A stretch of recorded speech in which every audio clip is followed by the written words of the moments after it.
Bom dia, bom dia, tudo bem? Bom dia, sejam bem-vindos, sejam bem-vindas. Vamos começar nossa live dessa manhã de domingo. Bom dia, bom dia, bom dia a todos.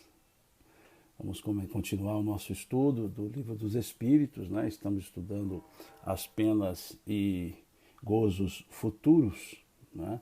Então vamos conversar um pouco sobre esse assunto, né?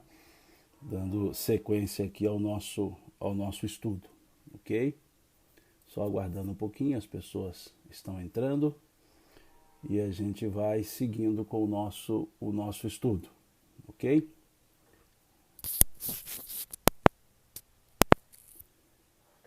Bom dia, bom dia, bom dia. Então vamos lá, né? Dentro da nossa 1 hora que nós temos aqui, dos 60 minutos que nós temos aqui no Instagram. Então vamos conversar um pouco, né? Aqui no Face, né, a gente também segue essa ideia dos 60 minutos. Então vamos seguir com o nosso estudo, com a nossa live de estudo do Livro dos Espíritos. Estamos estudando o livro 4, das penas e gozos futuros. Estamos estudando o capítulo 2, que nos fala das penas e gozos futuros. Na live da última quinta-feira, nós falamos da questão 976. E hoje seria a partir da 976A. Mas como a 976A é um desdobramento da 976, então voltaremos à questão 976 para darmos sequência, né? Então, na última live de quinta-feira, né, hoje domingo, dia 2 de agosto, na última quinta-feira nós trabalhamos a questão 976 como última questão trabalhada, e nessa questão foi perguntado aos benfeitores espirituais o seguinte: a visão dos espíritos que sofrem não constitui para os bons uma causa de aflição? Nesse caso, em que se transforma a felicidade deles assim perturbada? A pergunta aqui é o seguinte, que trata-se das penas e gozos futuros, ou seja, no mundo espiritual. Então, pergunta se o espírito, né, os espíritos, a visão que os espíritos bons têm dos espíritos que estão em sofrimento, se isso não perturbaria a própria felicidade dos espíritos bons. É uma pergunta que nós trabalhamos na última live, mas que vale a pena a gente retomar, né? Então aqui dizem os espíritos, isso não constitui uma aflição, pois eles sabem que o mal terá fim. Auxiliam os outros a se melhorarem e lhes estendem as mãos. Aqui na última live nós dissemos o seguinte: os bons espíritos percebem o sofrimento dos maus espíritos, daqueles que estão em fase, digamos que, de consequência dos seus atos, e eles não se entristecem, não têm pena, não têm dó dos que sofrem, eles têm compaixão pelos que sofrem. Então o olhar dos espíritos é um olhar compassivo. Eles olham, eles veem o sofrimento dos outros espíritos, mas desenvolvem não aquele sentimento de pena, mas o sentimento de compaixão. E aí eles auxiliam esses espíritos. Na linguagem aqui dos benfeitores espirituais, eles estendem as mãos, eles dão a mão à pessoa, àquele ser espiritual. Então é esse o sentimento que talvez nos falte aqui no mundo. Quando nós olhamos o sofrimento alheio, muitas vezes nós apenas sentimos pena, mas não temos a compaixão. Não temos a compaixão. E aí então não prestamos o concurso efetivo, não estendemos as mãos. Então isso nós falamos mais profundamente na última live, né? Então é só para retomar o assunto, porque a questão 976A, que é a questão que hoje nós de fato começamos nela, pergunta-se aos espíritos, isto, ou seja, essa conduta, essa postura de compadecer-se, de não afetar a aflição, afetar a felicidade, isso se concebe da parte de espíritos estranhos ou indiferentes. Mas a visão das tristezas e dos sofrimentos daqueles a quem amaram na terra não lhes perturba a felicidade? Aí é interessante. Kardec propõe o seguinte: tudo bem, a gente entende que os espíritos, olhando o sofrimento dos que estão aqui na Terra, eles se compadecem e não abalam a sua própria felicidade, mas em relação aos que estão aqui desconhecidos, 976A, aos que estão aqui desconhecidos. E a visão que os espíritos bondosos, felizes, que estão no mundo espiritual, têm daqueles que estão aqui na Terra e que são conhecidos, que são os familiares, que são os seres amados. Veja que interessante essa pergunta. Veja que interessante essa pergunta. Tudo bem, Kardec concorda, diz, não, tudo bem, entendi, legal. Em relação aos estranhos e em relação aos seres amados, como fica, como sente o espírito? Então voltemos à pergunta. Isso se concebe da parte de espíritos estranhos ou indiferentes, mas a visão das tristezas e dos sofrimentos daqueles a quem amaram na terra não lhes perturba a felicidade? E os espíritos respondem, se não vissem esses sofrimentos, é que eles vos seriam estranhos depois da morte. Em outras palavras, lógico que eles veem o sofrimento dos que aqui ficaram. Lógico que eles percebem e sentem o sofrimento daqueles que aqui ficaram. Eu brinco sempre que o dia que eu me desencarnar e ninguém daqui chorar é porque eu é que vou chorar, porque não me deram atenção.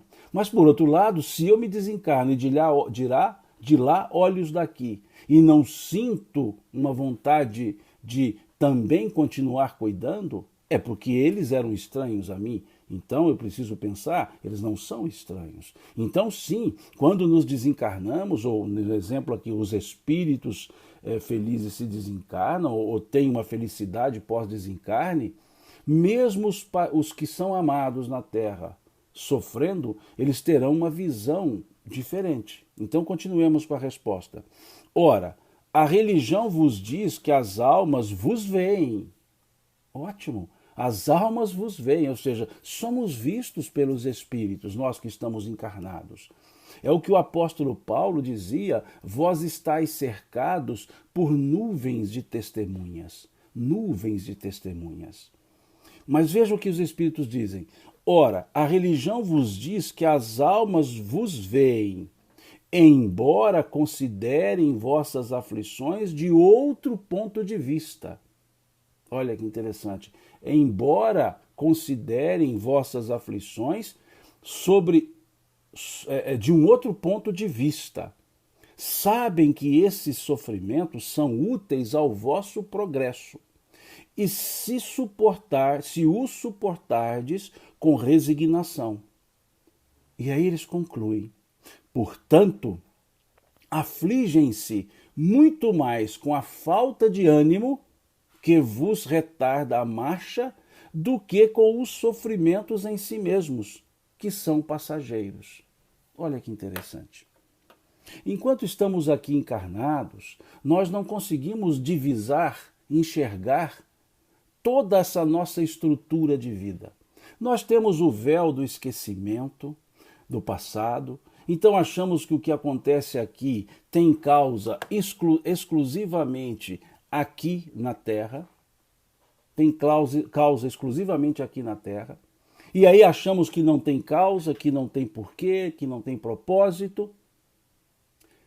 Mas quando desencarnamos, nossa visão se amplia e nós passamos a enxergar mais.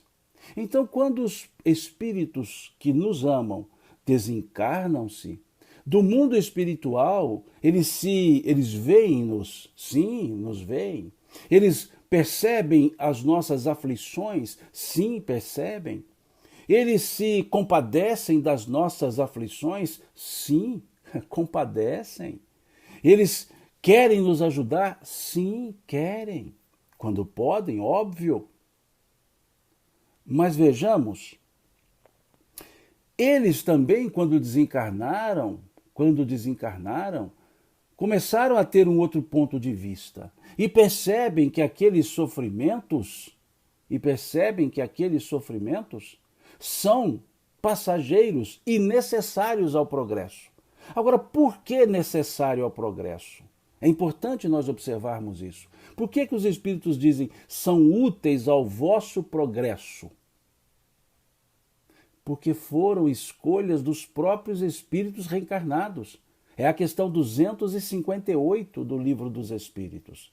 Nós, antes de encarnarmos, nós escolhemos o gênero de provas pelo qual nós passaremos. O gênero, não as especificidades, mas o gênero nós escolhemos. O gênero de provas nós escolhemos. E por isso é necessário ao nosso progresso, porque fomos nós que escolhemos esse gênero de provas. E dessa forma, então, está tudo certo. Pode não estar, aparentemente, bem, mas está tudo certo. E essa percepção dos espíritos, quando desencarnam, faz com que eles percebam que essas provas pelas quais passamos aqui na Terra são úteis ao nosso progresso porque fazem parte do nosso processo de escolha reencarnatória. Então eles percebem o sofrimento, a dor, de uma maneira diferente, de uma maneira mais ampla, de uma maneira, ou da maneira real, da maneira efetivamente real. E aí, por isso, dizem os Espíritos, embora considerem vossas aflições sob um outro ponto de vista. Vejam, ora, a religião vos diz que as almas vos veem, embora considerem vossas aflições de um outro ponto de vista. Por que outro ponto de vista? Porque agora, no mundo espiritual, esses espíritos que nos amam, que nos precederam no retorno ao mundo espiritual, estão nos vendo e enxergando as provas que nós escolhemos, as provas necessárias à nossa evolução.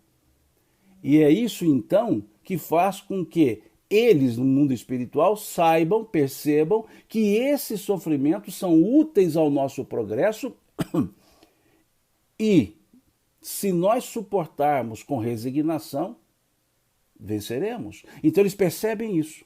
Daí nós entendemos a conclusão que os Espíritos dão a essa resposta quando eles dizem, portanto, os Espíritos que estão nos vendo do mundo espiritual e que nos amam, portanto, eles afligem-se muito mais com a falta de ânimo, com a nossa falta de ânimo, que vos retarda a marcha, do que com os sofrimentos em si mesmos, que são passageiros. Por que eles se afligem mais com a nossa falta de ânimo? Porque eles sabem que as provas foram escolhidas, mas nós, quando encarnamos, nós nos esquecemos disso. E óbvio, precisamos sim esquecer, porque agimos com mais liberdade, até para não cumprir o combinado. Então eles observam mais isso e se afligem quando não há o ânimo para lidar com as provas. A palavra aqui é resignação. Vejam, quando percebem que há uma resignação. Resignação não é uma aceitação, no sentido, vou aceitar porque Deus quer. Resignação é naquele sentido de as coisas estão certas. Eu preciso saber lidar com elas e achar uma forma de sair dessa dificuldade, desse sofrimento. A resignação é um processo de paciência interior. Por isso que os Espíritos dizem no Evangelho segundo o Espiritismo que a resignação é o consentimento do coração. A obediência é o consentimento da razão. A resignação, o consentimento do coração. É isso que dizem os Espíritos. Então, o que aflige os Espíritos que nos amam, que estão no mundo espiritual? O que aflige? Quando percebem em nós a falta de ânimo. Quando percebem em nós a falta de ânimo. Porque sabem que as provas foram por nós escolhidas. Eles percebem isso. É como se tivessem acesso às nossas escolhas. E sabem, não, o Simão escolheu isso. Então, Simão, ânimo, vamos para frente, ânimo. E quando percebe o desânimo, é que ficam aflitos. Como quer dizer, você escolheu uma boa prova. Você escolheu uma boa prova. Vamos cumpri-la. É esse o sentido. E essa ideia de ânimo, nós a temos no capítulo 16 do Evangelho de João. Lá Jesus diz assim: tenho-vos dito isto, para que em mim tenhais paz. Pois no mundo tereis aflições, mas tende bom ânimo, eu venci o mundo. Vejamos como Jesus nos fala sobre esse aspecto do ânimo. No mundo tereis aflições. Vejam Jesus, esse Espírito que nos ama efetivamente, o governador da terra, que nos ama com o amor que nós até desconhecemos a intensidade. E olha Jesus dizendo: no mundo tereis aflições. Os Espíritos veem sobre um outro ponto de vista. Jesus enxergava sobre um outro ponto de vista a ideia das aflições. No mundo tereis aflições, mas tende bom ânimo. Olha Jesus dizendo: tende bom ânimo, eu venci o mundo, disse ele. Mostrando-nos então que teremos sim as aflições e ele acompanha-nos, percebe nossas aflições, mas sabe que são escolhas nossas. Escolhas necessárias ao nosso processo evolutivo. Então pensemos. Pensemos nesse sentido. Tende bom ânimo. E o que os Espíritos disseram? Que os que nos precederam, que estão no mundo espiritual, afligem-se mais com a nossa falta de ânimo do que com as provas em si mesmas. É esse o aspecto da resposta. Percebamos então o quanto essa resposta ela é legal, o quanto essa resposta é boa, o quanto essa resposta é, de certa forma, acalentadora. O quanto que essa resposta é acalentadora. Que nos dá uma percepção de dizer: olha, aqueles que me amam, que estão no mundo espiritual, estão olhando por mim quando podem, porque há aqueles que ainda não estão em condições para isso, isso é um outro assunto. Mas os que podem, me olham e, de certa forma, rezam por mim, torcem por mim, oram por mim. De lá, como que, Simão, tenha bom ânimo, né? Fulano, tenha bom ânimo. E sabem que as dificuldades fazem parte do meu processo, porque eu escolhi. E percebem que é necessário. E não se afligem por isso, mas se afligirão se eu mostrar o desânimo, se eu me mostrar desanimado. Vejam que beleza, que profundidade. Como diz aqui a Ciomara, cuidam e zelam da gente. Sim, cuidam e zelam da gente. Quando podem. Então é esse o ponto que está nessa questão. Então tragamos para a nossa vida, para a nossa existência, essa expressão, bom ânimo. Bom ânimo não quer dizer um sonhador que vive fora da realidade, um alienado da realidade. Não. Bom ânimo não quer dizer bater palmas porque estamos sofrendo. Não. Bom ânimo não quer dizer achar ótimo porque está sofrendo. Não.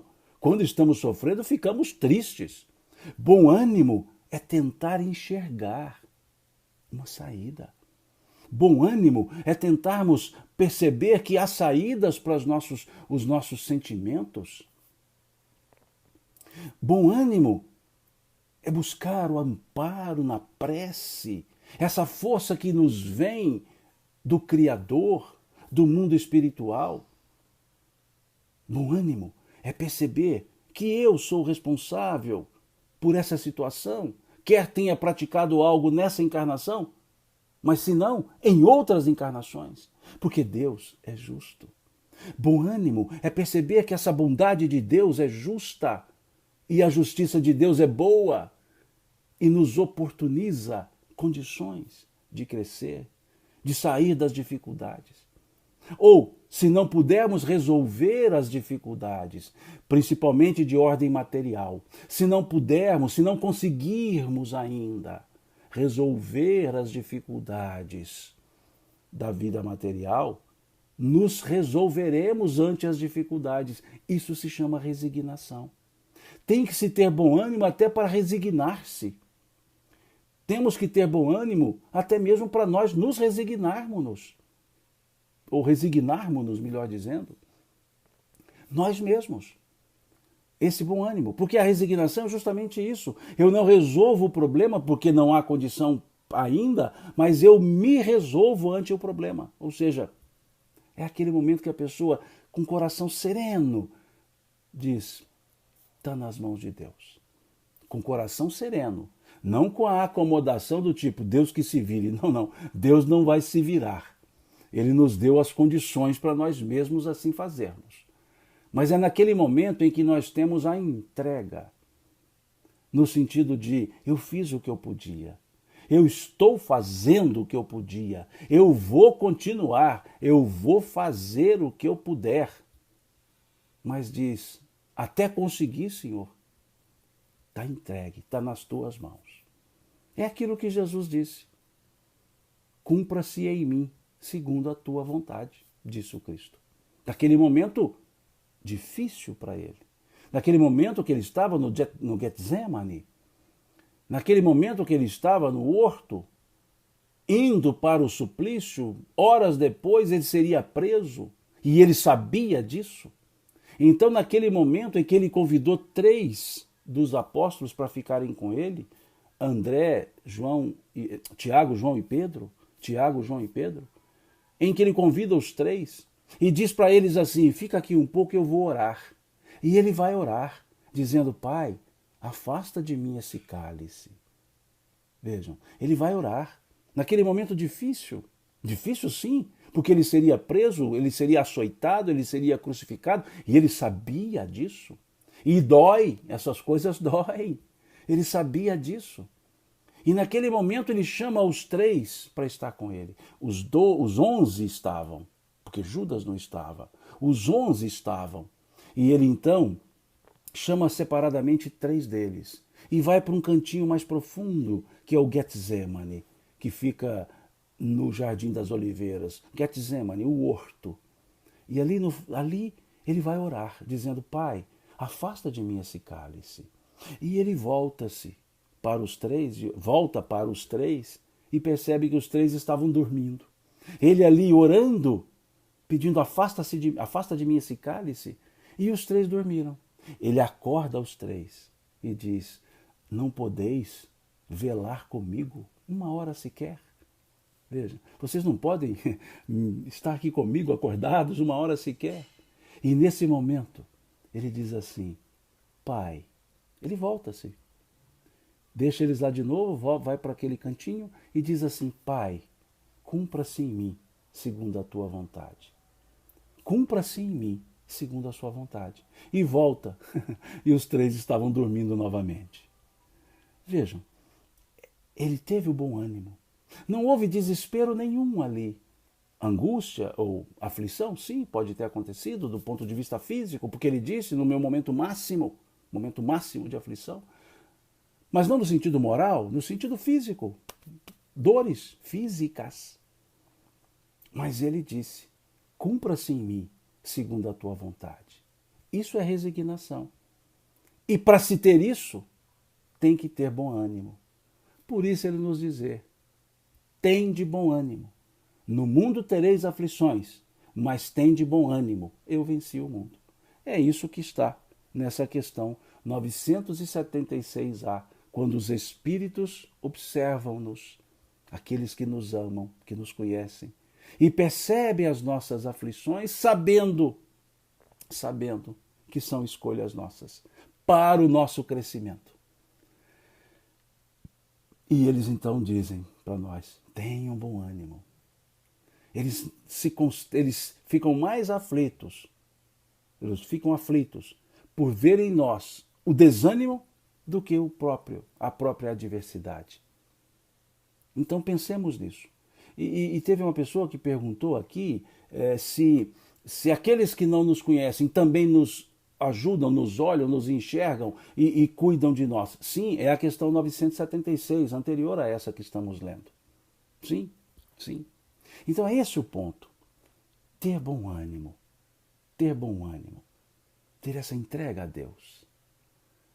Quando a gente tem esse bom ânimo e resigna-se, o que for possível resolver, resolvemos. O que ainda não for, aguardaremos e nos prepararemos É esse o ânimo.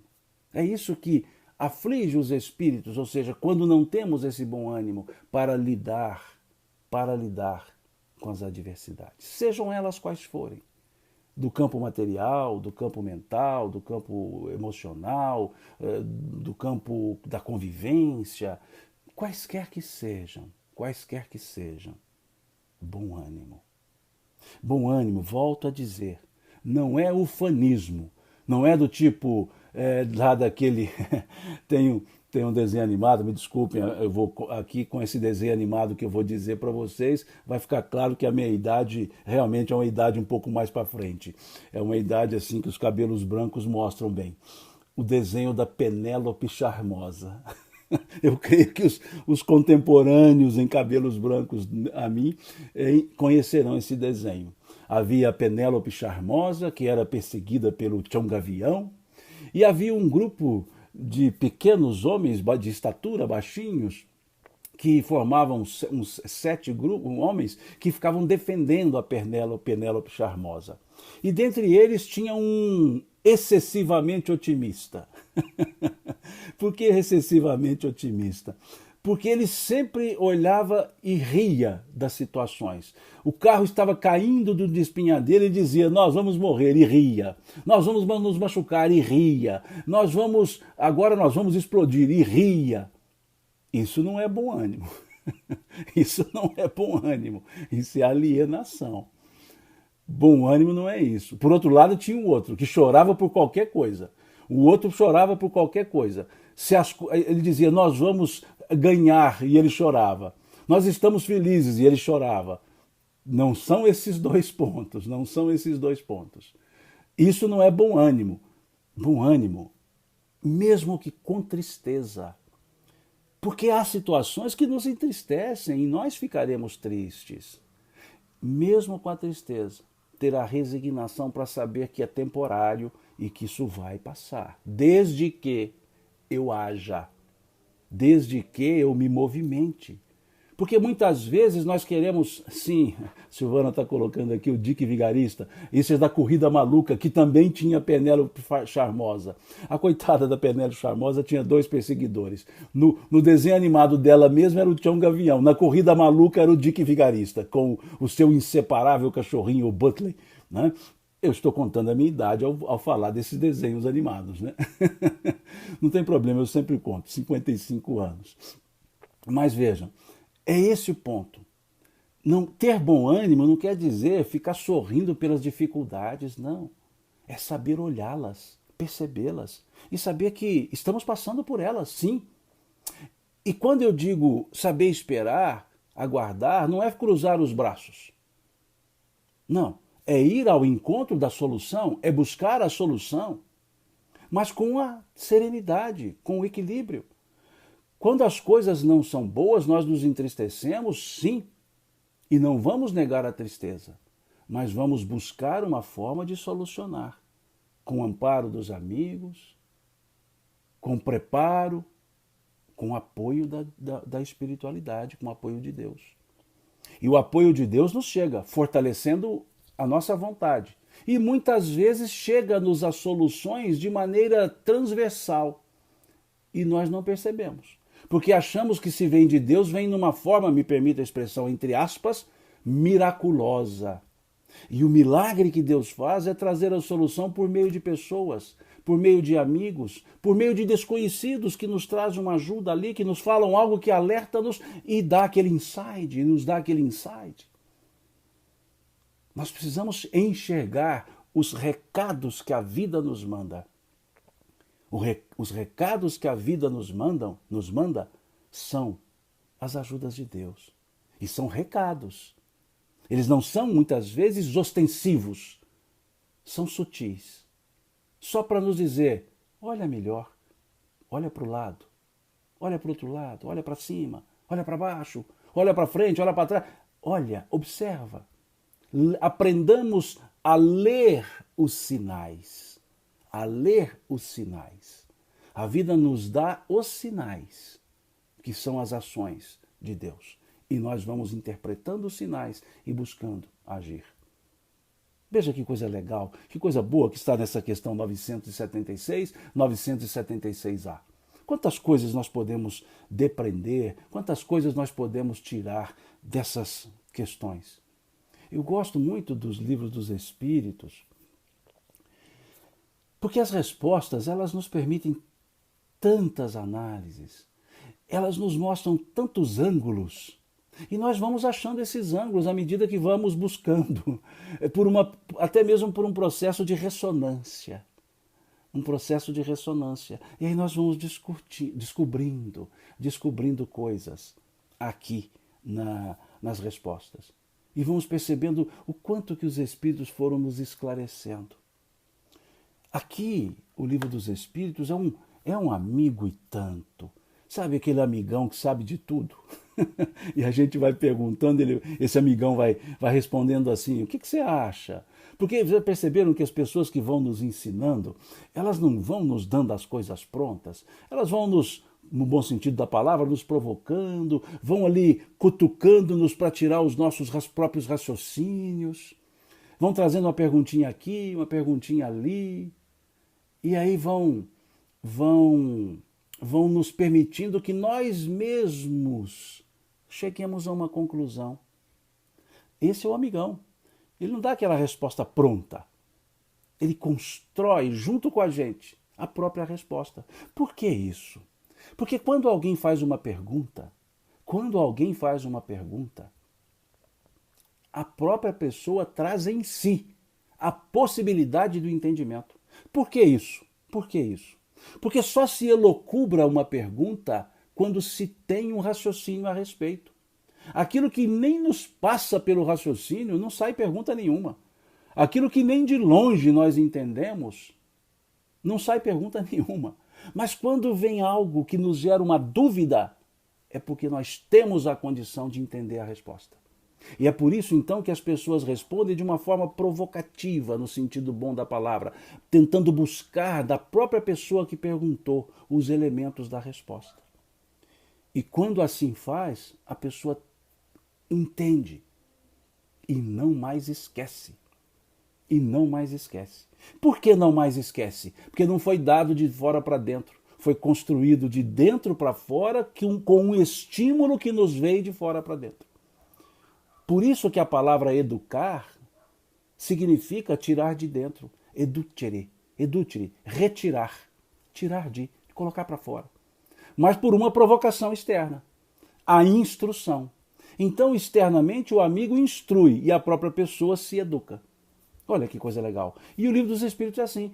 Ele é perguntas e respostas. Por quê? Porque a pergunta nos faz perguntar também. E aí aquela resposta serve para as nossas perguntas também. Por isso que eu falo que o Livro dos Espíritos é um amigão, né? Esse meu, tadinho, é um amigo assim já sofrido, né? Já está bem, já tá bem velhinho. Eu preciso mandar encadernar novamente, levar para encadernar. Eu sempre me esqueço. Só quando eu chego novamente, eu falo, não, só preciso encadernar. É o nosso amigo, né?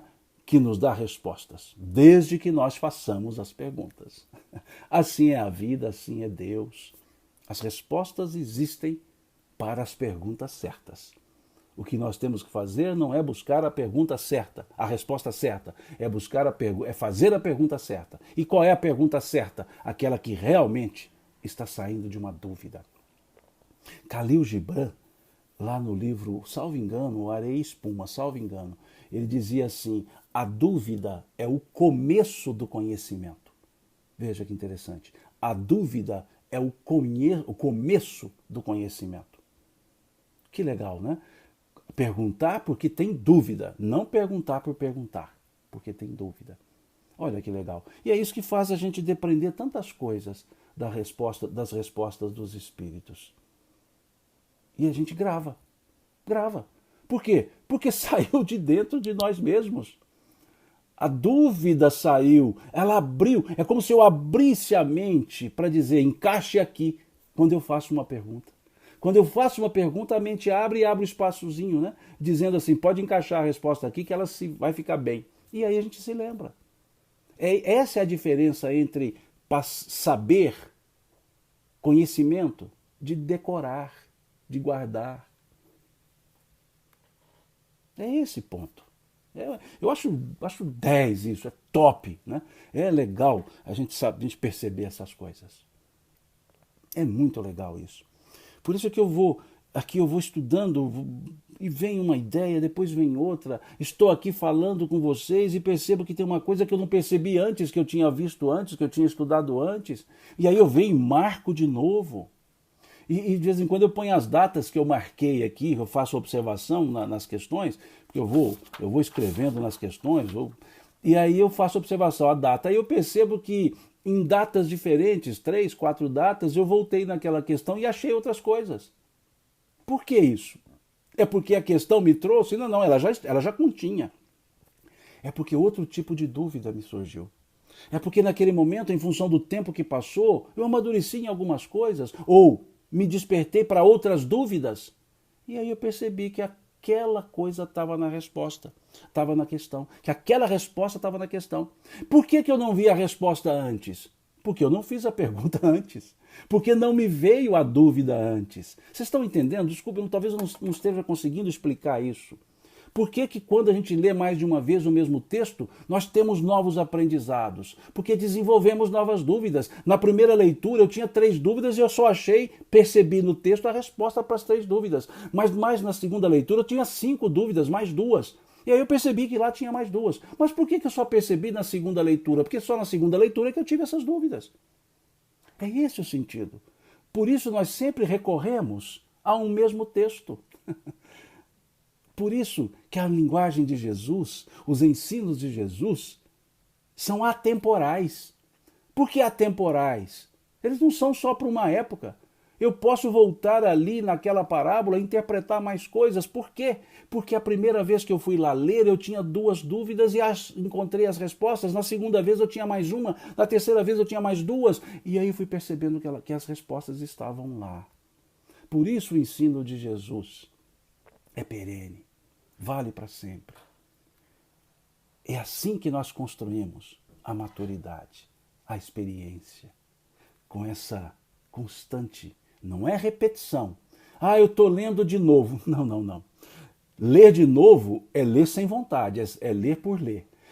Quando eu leio novamente o mesmo texto, não é de novo, porque eu estou com novas dúvidas, então aquele texto passa a ser inédito. Por que inédito? Porque eu estou lendo novamente. Mas não com as mesmas buscas. Então ele se torna inédito. E aí a gente fala, mineiramente falando, gente do céu, por que eu não vi isso antes? Mas a resposta é clara, porque você não procurava isso antes. Por que eu não percebi isso antes? Porque meus olhos não estavam abertos para isso antes. E por que não estavam abertos para isso antes? Porque eu não tinha dúvida. Eu não tinha elaborado a dúvida. Não é que eu não tinha dúvida porque eu sabia. Eu não tinha dúvida porque eu não tinha elaborado essa dúvida. E por que eu não tinha elaborado essa dúvida? Porque eu não estava no nível ainda de elaboração para a dúvida. Olha que coisa danada isso. Mineiramente falando, que coisa danada. É ótimo. Eu acho isso 10, eu acho isso. Por isso não tem texto velho. Tudo é novo. Quando nós buscamos novos olhares, temos novas dúvidas. Daí a importância dessa frase, ou a profundidade dessa frase de Khalil Gibran. A dúvida é o começo do conhecimento. A dúvida é o começo do conhecimento. Que, aliás, foi o que levou René Descartes a dizer aquela célebre frase que todo mundo conhece. Cogitus ergo sum, né? Penso logo eu sou. Ele só disse essa frase porque ele disse assim, eu tenho dúvidas. Se tenho dúvidas é porque eu penso. E se eu penso, logo eu sou. A tradução vem logo existo. Filosoficamente há diferença, porque a frase em latim, cogitus ergo sum, melhor traduzida seria penso logo sou, sou. Aí traduziu-se como existo. Em termos de filosofia, principalmente pela ideia aristotélica, nós temos a imanência e nós temos a essência, nós temos a presença. Quando diz sou é diferente de existir, ser é diferente de existir. Esse livro, ele existe, mas ele não é, porque ele não sabe que ele existe. Então nós existimos, sim, e somos, porque nós sabemos que existimos. E é justamente pelo pensar que nós sabemos que existimos, então nós somos. Cogitus ergo sum seria a tradução mais adequada. Mais adequada. Não quer dizer que penso logo existo esteja errada, não. É só uma questão do conceito filosófico. E nesse aspecto, o importante disso tudo não é se existo ou sou, não é isso? O aspecto mais importante disso tudo é que ele começa a frase dizendo: eu tenho dúvidas. Dúvidas. E por duvidar, eu penso. E por pensar, eu sou ou existo. Fique à vontade. Não vou entrar em celeuma se existo ou sou. Não vamos entrar nessa celeuma. Mas é o ponto da dúvida. Então vamos dar valor às dúvidas e buscar as respostas, porque nós teremos condição de aprender as respostas. É isso que Jesus fez com aquele doutor da lei. O doutor da lei, quando ele chega para Jesus e fala assim: mestre, o que devo fazer para ganhar a vida eterna? Vejam, mestre, o que devo fazer para ganhar a vida eterna? E Jesus respondeu para ele: o que está escrito na lei? Como tu lês? Olha que interessante. O que está escrito na lei? Como tu lês? Ele podia ter respondido, mas ele disse: não. Você, doutor da lei, o que está escrito na lei? Mas além disso ele perguntou: como tu lês? Ou seja, como você interpreta o que está na lei? Aí ele disse: amarás o Senhor teu Deus com todo o teu coração, espírito, alma, entendimento, amar o próximo como a si mesmo. E Jesus respondeu para ele: disse-o bem, faze isto. Ou seja, você entendeu. Você me perguntou uma coisa que sabia, só não percebeu que sabia. Então, disse-o bem, faze isto. E aí ele teve uma dúvida. Ele teve uma dúvida. Ele disse: mas quem é meu próximo? Porque ele recitou o amar a Deus, o amar ao próximo, o próprio doutor da lei. Só que ele ficou com uma segunda dúvida. Ele disse assim a Jesus: mas quem é meu próximo? E o que Jesus fez para responder? Contou a parábola do bom samaritano. Contou a parábola do bom samaritano e depois que terminou a parábola, ele voltou-se para o doutor da lei e disse: qual dos três agiu com compaixão para com o caído? E o doutor da lei respondeu: o samaritano. E Jesus respondeu para ele: disse-o bem, faze isto. Ou seja, você demonstrou que sabe. Você entendeu, não precisou de responder, você entendeu. Pela parábola você entendeu, então você estava na condição de saber. Aí qual foi a resposta efetiva de Jesus? Disse-o bem, faze isto. Ou seja, ajuda como o samaritano ajuda. Um dia nós podemos analisar só essa parábola do samaritano, que ela é perfeita, ela é belíssima. Aliás, todas as parábolas de Jesus eram perfeitas. Mas perceberam então esse aspecto de que a dúvida é o começo do conhecimento? É esse o sentido, tá certo? E vamos ver o horário aqui, vamos seguindo. Temos ainda, acho que 10 minutos, creio eu. Vamos seguindo. Né? Dentro dessa lógica, volto a dizer, os que talvez pela primeira vez estão acompanhando, eu não leio questão a questão. Eu estou trabalhando com um tópico, né? E esse tópico eu vou salpicando, mineiramente falando, as questões. Então nós lemos essas 976, 976A, não quer dizer que as outras que eu não leio não sejam importantes, são importantes, mas são desdobramentos. E aí eu sempre sugiro, leiam em casa. Leiam vocês mesmos essas outras questões não lidas, porque são desdobramentos. E aí vocês mesmos vão construindo essa estrutura. A questão 978. Pergunta-se aos espíritos: a lembrança das faltas que a alma tenha cometido, quando imperfeita, não lhe turba a felicidade, mesmo depois de se haver purificado? Isso aqui é um negócio, essa pergunta é boa. Aliás, todas são boas, mas essa pergunta aqui, vou voltar à minha mineirice, essa pergunta aqui é danada. É danada. Veja, a lembrança das faltas que a alma tenha cometido, quando imperfeita, não lhe turba a felicidade, mesmo depois de se haver purificado? Essa pergunta aqui é uma palavrinha só. Culpa. Culpa. O que é culpa? É aquilo que fizemos de uma maneira talvez em um momento que não estávamos percebendo esse aspecto e que já passou, que já resolvemos e que ficamos carregando ainda. Ou se não resolvemos, queremos resolver e ficamos carregando, como se fosse aquela, não sei como é que se dá o nome, aquele aguilhão, aquela bola que ficava nos pés dos condenados lá da Idade Média, que não deixava eles andarem. Isso é a culpa, é um peso que a gente fica arrastando, que é diferente de responsabilidade. Responsabilidade. Vejamos aqui, eu vou colocar uma pessoa nessa questão 978. Vejam, a lembrança das faltas que a alma tenha cometido quando imperfeita não lhe turba a felicidade, mesmo depois de haver se purificado? Qual pessoa se encaixa claramente nessa questão aqui, conhecida de todos nós? Qual pessoa se encaixa? Saulo de Tarso, o apóstolo Saulo de Tarso.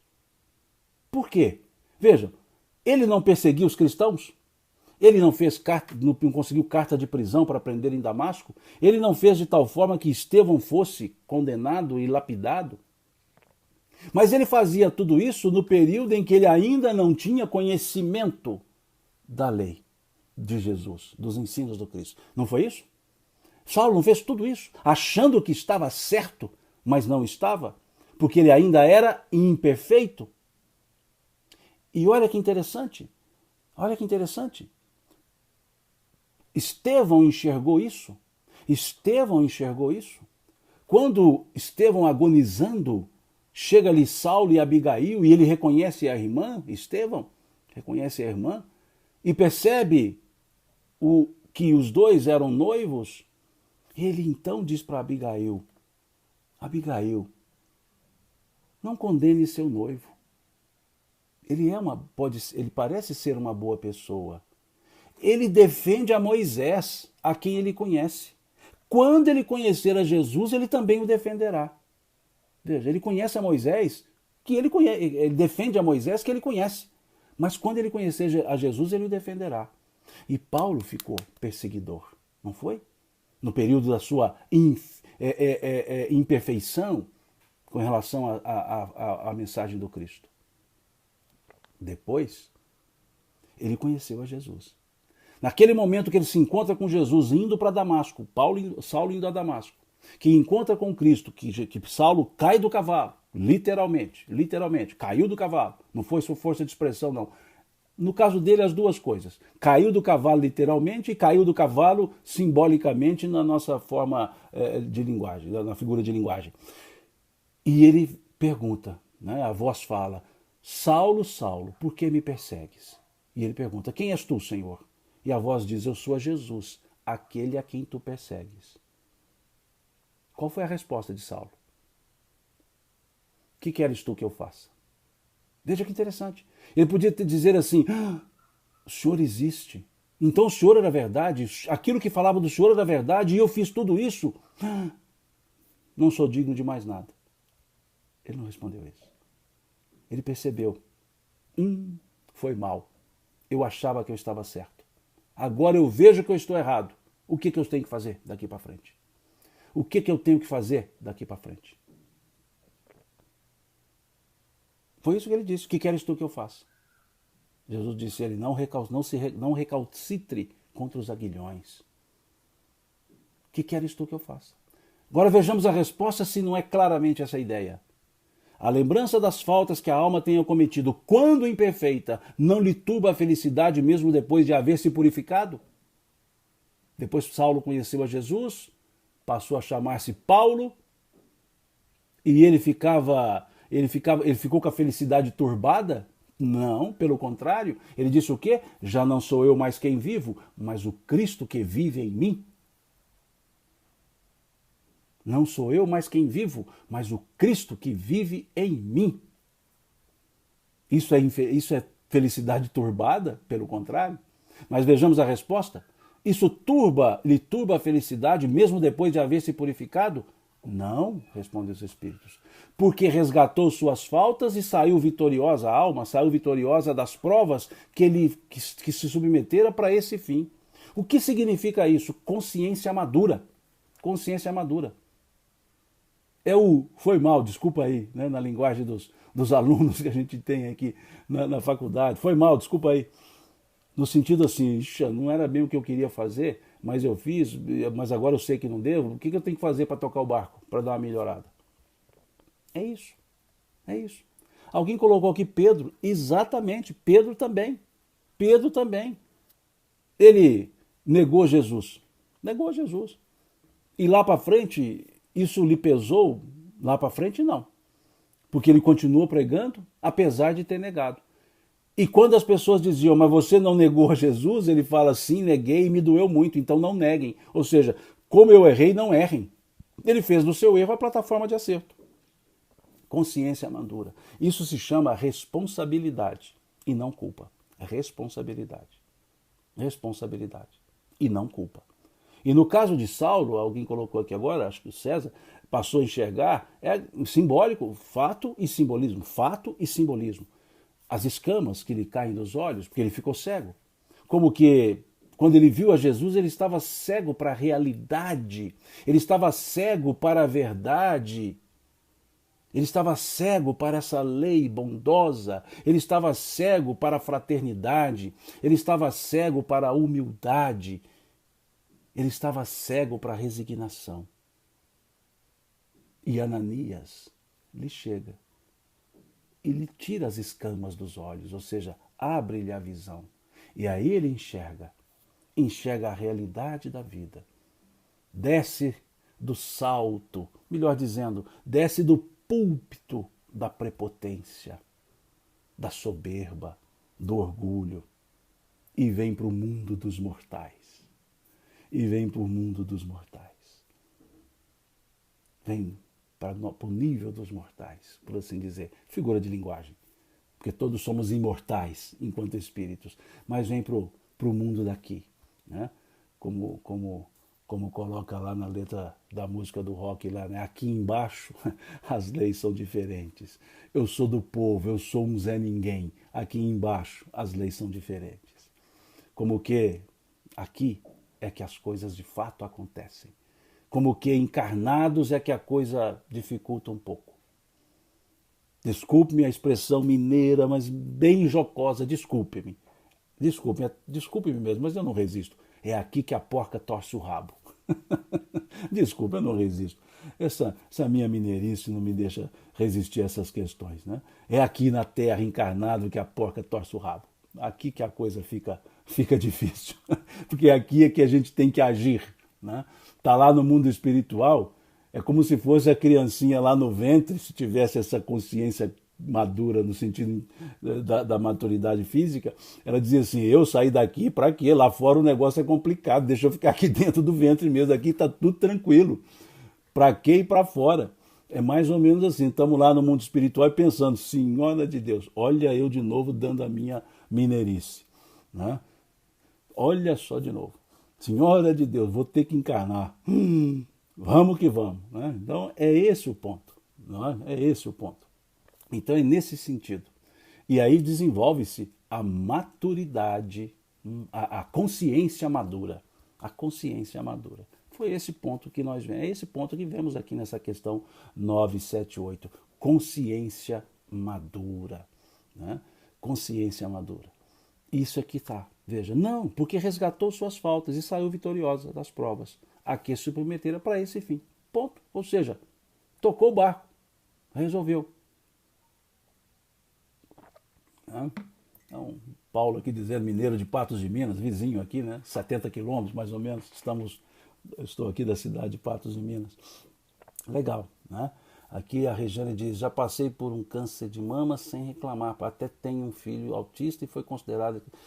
Olha, é muita coisa que ela colocou, a Regiane, e ela mostra resignação, disposição, força de vontade. Muito bom, Regiane. É esse aspecto. Tem de bom ânimo. Não quer dizer que não tenha tristeza, que não tenha aflições, sim, mas tem de bom ânimo. É essa a ideia. Ok? Creio que já está chegando ao final aqui do tempo, né?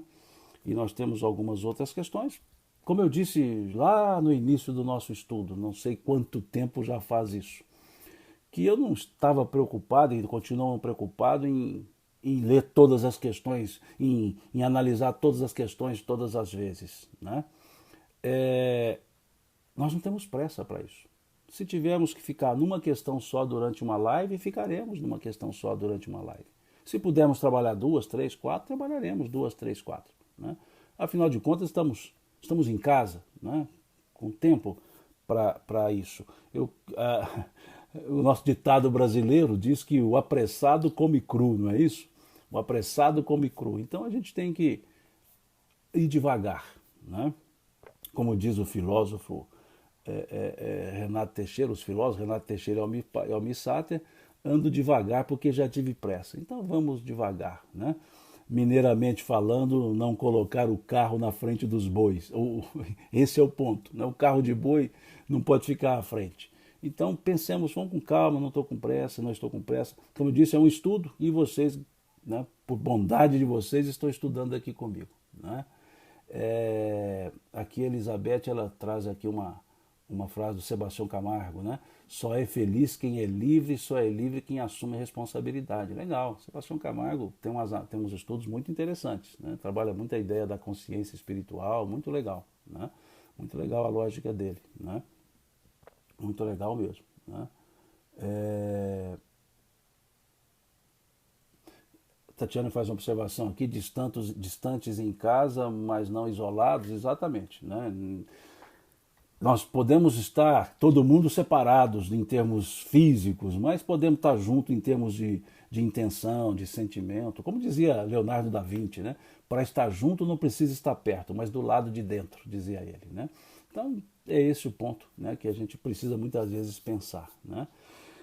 E seguimos depois nessa semana com a live, creio que conseguiremos, né, eu conseguirei na terça-feira a gente fazer a sequência da live, na quinta-feira também, creio que sim, né? Então eu tenho tentado fazer essas lives terça, quinta e domingo. Pode acontecer de não acontecer terça e quinta, porque eu tenho outras palestras marcadas e aí acaba que pode coincidir horários, né? Então, quando coincidem os horários das outras palestras, eu acabo não fazendo essa live e faço a palestra na outra live, né? Então, isso pode acontecer. Aos domingos pela manhã eu tenho tentado manter essa regularidade. Agora, terça e quinta pode acontecer de ter alguma palestra agendada para o mesmo horário. Então, ou que comprometa o horário. As pessoas perguntam quais os horários. Terça e quinta às 21 horas. Terça e quinta, 21 horas. É um pouco tarde? Pode ser um pouco tarde, mas eu marco para as 21 horas porque acho que o pessoal se acomoda, já dá uma quietadazinha. E tem uns que podem até sentir sono, quem sabe minha palestra ajuda a dormir, né? Eu vou falando, a pessoa vai dando sono e dorme. Às 21 horas, terça e quinta-feiras. E aos domingos, às 10 horas. Né? Domingo, às 10 horas. Então, creio que essa semana, terça e quinta, eu consiga desenvolver mais uma live. Eu sempre posto, tanto no meu canal, tanto no meu Instagram quanto no Facebook, eu posto, né? Dizendo, teremos hoje. Né? Então, eu creio que terça e quinta, né, a gente consiga às 21 horas e no domingo que vem também, como eu digo mineiramente, se Deus quiser, né? Como Paulo coloca, vamos que vamos. Então vamos que vamos, se Deus quiser. No mais, muito obrigado a vocês pela presença, por estar aqui conosco, por continuar conosco nesses estudos. Muito obrigado. Desculpem se porventura não abarquei o que aguardavam, o que esperavam. Estou à disposição para alguma resposta, alguma pergunta, se porventura fizerem, é só postar na página que eu tento responder, quando consigo o tempo para isso, tento responder.